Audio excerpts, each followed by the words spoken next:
My parents said, "This year's just too tight. Let's do something after the holidays." I said, "Of course."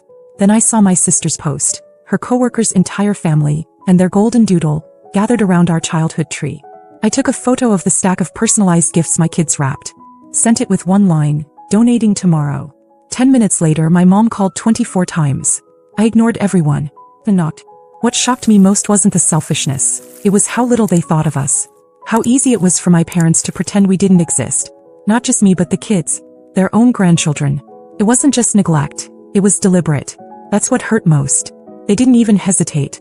Early December, my mom called, casual as ever. "This year's just too tight. Let's do something after the holidays." I didn't argue. I said of course. I was exhausted and honestly I didn't have the fight in me. I'd been running on fumes ever since Brad walked out 2 months ago. One minute we were a family of 4 and the next I was fielding school runs, night terrors and court dates on my own. I didn't expect a perfect Christmas, but I thought we'd at least have each other. The kids were bummed but we made it work. They poured themselves into the gifts, little things. A calendar of their drawings, hand-painted picture frames, and a memory jar full of folded notes that said things like, "You make the best banana bread," and "Thank you for always loving us." They even decorated a red envelope with stickers and gold stars. That one held a $10,000 check. I had tucked it aside after the divorce, part of the emergency fund. I figured if my parents were struggling this would help. The kids believed it was just a special surprise. I didn't tell them the real reason. We had our own Christmas. Cinnamon rolls, old movies, snowball fights in the backyard. It was quiet. Not terrible. I tried to focus on what we had. Then I made the mistake of checking Instagram. My sister's story was the second one on my feed. She was filming a living room full of people I didn't recognize. Not just people, her coworkers' entire family. Gathered around our tree. Our childhood ornaments. Our fireplace. My parents front and center laughing like they'd just won the lottery. Her coworker's dog, a golden doodle, was sitting on my mom's lap. I watched the video 3 times. I wanted to believe I misunderstood. But I hadn't. I didn't say anything. Just walked over to our little stack of presents under the tree. Took a photo. Sent it to my parents with one line, "Donating tomorrow." 10 minutes later my phone lit up with 24 missed calls. All from my mom. No texts. Just call after call after call. I didn't answer. I didn't feel like hearing whatever story they were going to spin. It was almost 9:30 when the knock came. I opened the door. There they were, my mom and dad, standing in the cold holding a tin of cookies like nothing had happened. Like we hadn't been completely erased from their holiday. They stood on my porch like it was nothing. Like we were just a regular family, popping by with cookies on a snowy Christmas night. My mom held out the tin, still smiling like she wasn't the same person who cut us out of the holiday 2 weeks ago. My dad was quieter, hovering behind her, not meeting my eyes. I didn't say anything. I didn't step aside to let them in. I took the tin without even glancing at it. The cold air was biting through the doorway and the kids were inside laughing at something on the TV. I wasn't going to let that warmth get sucked out into the snow just because these two had suddenly remembered we existed. My mom cleared her throat and said they were just driving around, wanted to see how we were doing. I said we were fine. Nothing more. Then she asked about the text. The one with the photo of the gifts and that one line. "Donating tomorrow." She said it like she didn't already know what it meant. I told her exactly what it meant. The presents the kids made. The photo calendar, the hand-painted ornaments, the jar of memories. They were going to a local shelter. Families who actually wanted them would get them. Families who weren't too busy hosting strangers around someone else's fireplace. He tried to play it off. Said maybe we could get together next week instead. Something casual, something just us. But she wasn't looking at me when she said it. She was watching the edge of the envelope peeking out from under the photo in the picture I'd sent. It had gold stars. It looked like something kids would make for their grandparents, because it was. Then she asked the real question. The one she came for. Was there something in that red envelope? She already knew. He just wanted to hear me say it. I looked at her and didn't answer. I didn't need to. She shifted uncomfortably, like standing still was suddenly unbearable. My dad, who hadn't said a word until then, spoke up. He said they hadn't realized how much the kids had worked on everything, how much thought we'd put into the holiday. That maybe they'd made a mistake and we should get back on the same page. It sounded rehearsed. They didn't come to fix anything. They came because they saw a dollar amount and suddenly remembered we mattered. I told them the kids were asleep. They weren't. I could still hear them arguing about marshmallows in the kitchen, but it was enough. My parents hesitated a second longer, then turned and left. No hugs, no apology. Just the crunch of boots in fresh snow. I closed the door and looked down at the tin. It rattled when I moved it. Inside were store-bought sugar cookies shoved into a recycled Christmas container from 2 years ago. A broken one sat right on top. That night I didn't sleep much. The next morning I took the red envelope, the wrapped gifts, the jar of memories, everything. I packed it all up and dropped it off with my friend Marcy, who works with families going through crisis support. She knew just who to give it to: a dad who lost his job 2 weeks before Christmas, a mom working double shifts, and 3 kids under 9. I didn't leave a name, just instructions to pass it on quietly. By the time I got back home, my phone had 17 missed calls. By sunset it was 36. And then the texts started. The texts didn't stop. First it was the usual: let's talk, we miss the kids, New Year's is a fresh start. I ignored everyone. Not out of spite, but because I'd already seen the truth. My parents had erased us from their holiday without a second thought. It wasn't just neglect. It was intentional. They made a choice. And now that they'd realized what they walked away from, they were scrambling. The shift came 4 days after Christmas.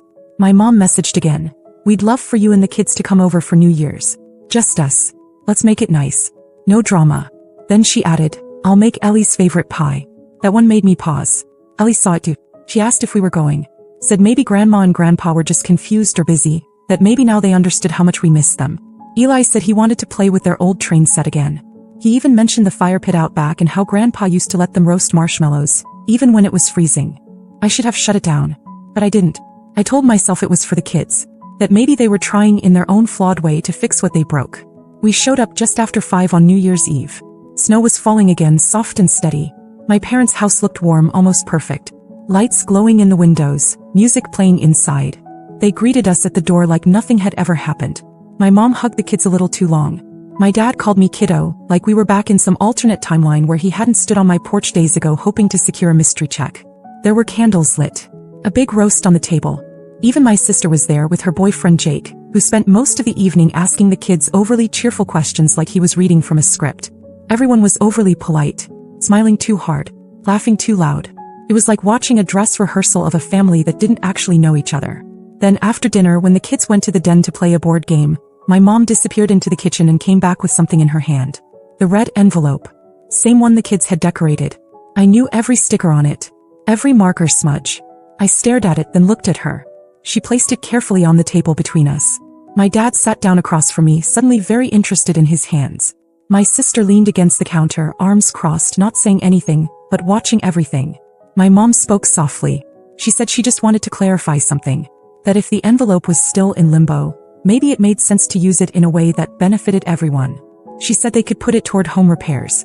Or maybe something for the grandkids down the line. She said it like she was doing me a favor by even suggesting it. I asked her how she got it. She said she had a feeling and called around. One of the women at the donation network apparently owed her a favor. She never said exactly how she retrieved it, but the implication was clear. She dug until she found it. And once she knew what was inside, she made sure it didn't leave her reach again. I was stunned but not surprised. My parents have always believed in a strange version of ownership. If they could justify it, it belonged to them.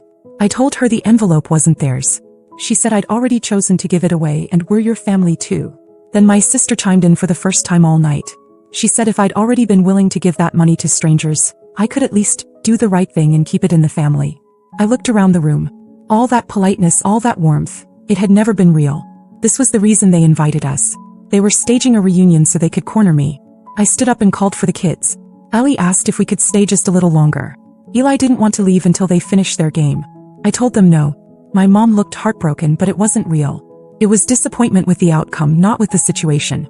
He said I was being dramatic, that I was tearing apart a family over a gift we didn't even ask for. I didn't respond. I gathered the kids, told them to get their boots on, and thanked no one. As I opened the front door, my sister said, "So you're just going to keep it?" I turned back for half a second. She didn't flinch. She didn't see anything wrong with what she'd said. We left. Snow was thicker now and the road home was quiet. The kids were quiet too. The texts started up again the next morning. Longer. More urgent. And I could feel what was coming next. The morning after New Year's, my phone didn't stop buzzing. Not just texts this time, emails too. I guess my mother figured if she couldn't reach me directly, she'd try other routes. One of them was a group email to me, my sister, and my dad. Subject line: "Let's resolve this with grace." Like we were all part of some mediation and not a one-sided ambush. I didn't respond. By noon, my sister sent a long text. Said the kids were always welcome at her place. That if I didn't want to be part of the family anymore, that was my choice. But I shouldn't rob the children of love they clearly still wanted. It was calculated. The wording was exact. Then came the part one didn't expect. She said if the kids really wanted to visit Grandma and Grandpa, I should trust them enough to decide for themselves. but that trust means you're not dangling money to control everything. I read it twice. That's when I realized they were trying to flip it. Make it look like I was the one using money to manipulate them. I sat with that for a while. Let it simmer. Then a few days later, Ellie came into the kitchen holding her iPad.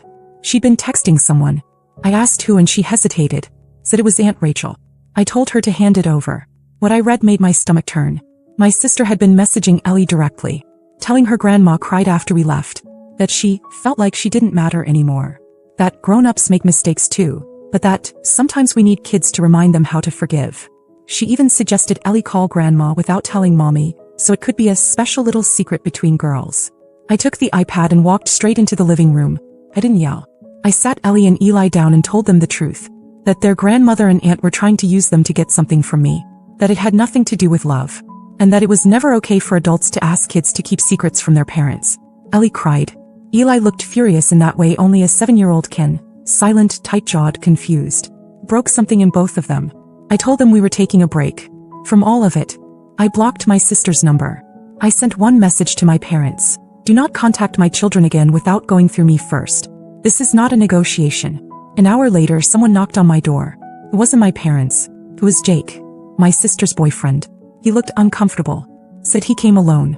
He held up his phone and said he'd seen some of the messages Rachel had sent, and it didn't sit right with him. Said he knew he had no place getting involved, but he just wanted to say he didn't agree with how things went down. Then he pulled out something from his coat pocket. A flash drive. Said I might want to see what was on it. I took it, said nothing, and closed the door. I plugged it in later that night. There were screenshots, voice memos, recordings. Rachel and my mom talking, plotting really, about how to guilt Olivia into coughing it up. And if not, we'll make sure the kids know who's really keeping them away. I saved everything. Every file. Every word. And for the first time since Christmas, I didn't feel cornered. I felt ready. I didn't sleep that night. Not from worry. Those days were behind me, but because I couldn't stop thinking about how far they'd gone, about how calm they were while doing it, how easy it was for them to script manipulation into something they could call family love. I made copies of everything on that flash drive, saved it to the cloud, printed transcripts, even mailed one to a lawyer I knew through a former client. Not because I wanted to sue anyone, but because I wanted a record. Just in case. You don't leave doors like that wide open. 2 days later they showed up again. This time they didn't come to talk. They came to collect.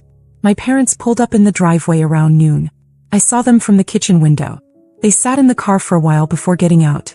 No cookies, no gift bags, no fake warm greetings. Just straight to the point. I opened the door before they could knock. My dad was the first to speak. Said he didn't understand why I was blowing things out of proportion. That a simple misunderstanding had turned into a war. My mom said they'd come to get what was intended for them. She said I had offered the money, and that it wasn't right to punish them just because of a temporary lapse in judgment. They used words like rightful, fair, and reconciliation. I let them talk. Then I told them I had something they needed to see. I went back inside, grabbed my tablet, and pulled up one of the voice memos. Hit play. It was my mother's voice, clear as day. If we can't guilt her, we make the kids want to come. If they miss us enough, she'll cave. He always does. My dad looked stunned. My mom went pale. I told them I had more. Dozens of messages. Plans. Their own voices laying it all out like a strategy meeting. My mom reached out to touch my arm. I stepped back. I said one thing, leave, and do not try this again. They didn't argue. My dad turned first. My mom hesitated but followed. By evening my sister tried again. A new number. A new message. You're doing this to hurt them. Not us. I replied once. Don't contact us again. We're done. And we were. The next day I booked 3 flights. One way. Me, Ellie, and Eli. We were done being anyone's leverage. We left 3 mornings later. Snow still on the ground, neighborhoods still draped in twinkle lights, as if pretending it was still Christmas. But for us, it was already over. We didn't tell anyone where we were going. Just packed up, boarded the plane, and flew toward sun. We left in the middle of the night. 3 suitcases, 2 sleepy kids, and 1 worn-out mother who had nothing left to explain. I didn't tell a single soul where we were going. I didn't leave a note. Just turned off the porch light and closed the door behind me. The flight was long, but the kids didn't complain. Ellie watched clouds the whole way. Eli fell asleep with his head on my arm and didn't wake until we landed. The air hit us the second we stepped off the plane. Thick, warm, foreign in the best possible way. Ellie blinked up at the palm trees and whispered, "It smells like mangoes." She wasn't wrong. The hotel wasn't anything fancy, but the walls were clean and the view was all sky and water. There was a pool, a lazy cat that napped on the sun chairs, and a woman at the front desk who called Ellie Princess and gave Eli 2 free mango popsicles without asking. The first morning I woke up to the sound of laughter. Real laughter. Not that tight, forced kind I'd gotten used to at home. Ellie was trying to teach Eli to hula with a towel tied around his waist. It didn't matter that neither of them had a clue what they were doing. They were free. I let them swim before breakfast. Let them eat dessert first. I didn't check my phone. Not once. For a whole week we just existed. No guilt. No performance. No obligation. And then on the 8th day I got a call. Uncle Mark. I almost didn't answer. But something made me pick up. He didn't ask where we were. Didn't ask about the money or my parents or Rachel. Just said he wanted to check in. Said he'd been keeping quiet but that he'd seen enough to know something wasn't right. He told me he admired what I did. Drawing a line, protecting my kids, walking away. Then he said something that stuck with me. Sometimes love doesn't mean staying close. It means staying whole. You chose right. That was it. He didn't ask for anything. Didn't offer advice. Just wanted me to know someone had noticed. After that call I went down to the beach with the kids. We wrote our names in the sand, let the waves wash them away and then wrote them again. At night, Ellie curled up next to me and said, "I like it here. It feels like we don't have to pretend."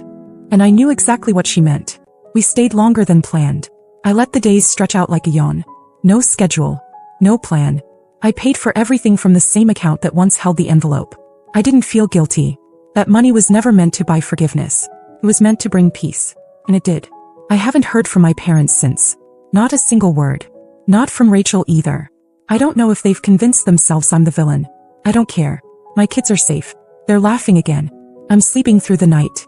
And for the first time in months, I don't feel like I owe anyone an explanation. If something changes, if they reach out again or try something new, I'll write an update. But I don't know if I will. For now, thank you. To everyone who read this. To everyone who sat with me in this. You didn't have to, but you did. And that's something I won't forget.